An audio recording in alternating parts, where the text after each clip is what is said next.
Hello, this is Patricia Brooks, and this is Courage Concept number 69. Before a dream becomes a reality, you must first transform it into a goal.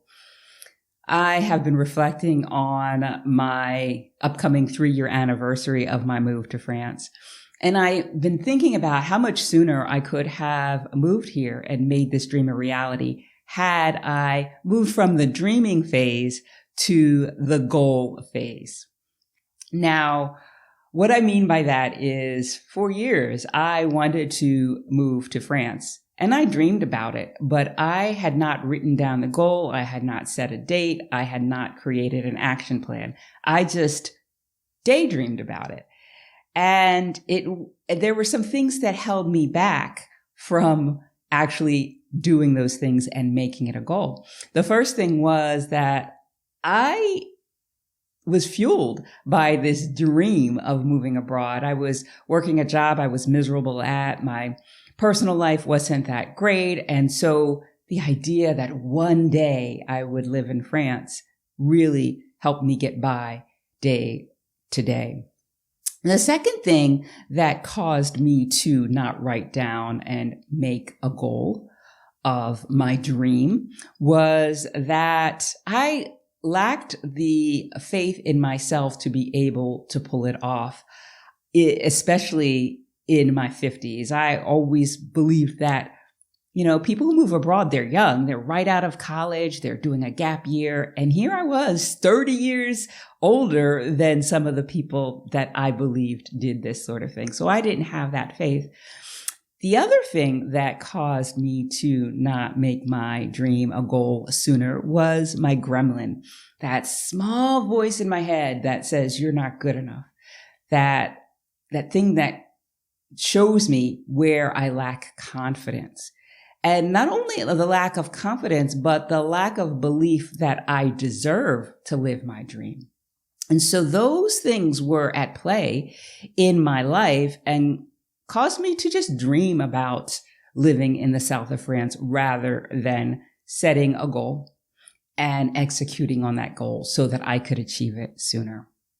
Now, this concept goes to the catalyst for cultivating courage, that is setting a meaningful goal. Because when you set a goal that is tied to your core values, that motivates you and gets you into action. It allows you to see what obstacles you might have to overcome. It allows you to see a path forward, and it gets you moving. Now, it can be difficult to get out of dream phase and into goal phase, to actually sit down and write out your goal, your timeline, and what the steps you need to take are to realize your dream.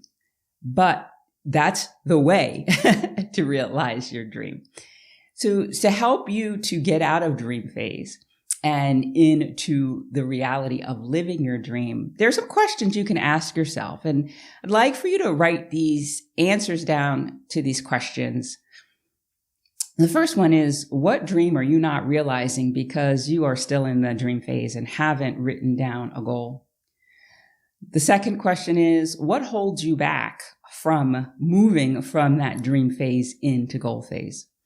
Perhaps it's fear, perhaps it's self-doubt, perhaps it's a lack of faith that the universe will have your back and help to move you forward when you do come across obstacles. And then I'd like for you to look at that list of things and take one of those things, one at a time, and ask yourself, what would I do if I were not afraid here?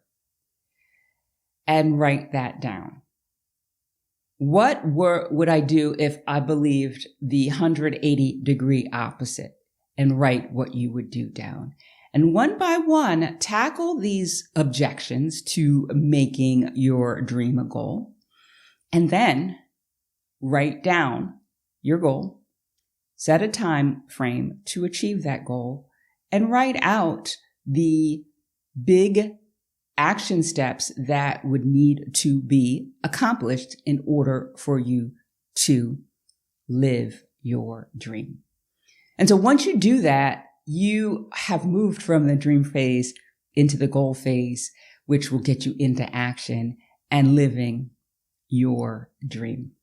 That is courage concept number 69. Before a dream becomes a reality, you must transform it from a dream into a goal. That's all I have for you today. I will see you again next time. Bye for now.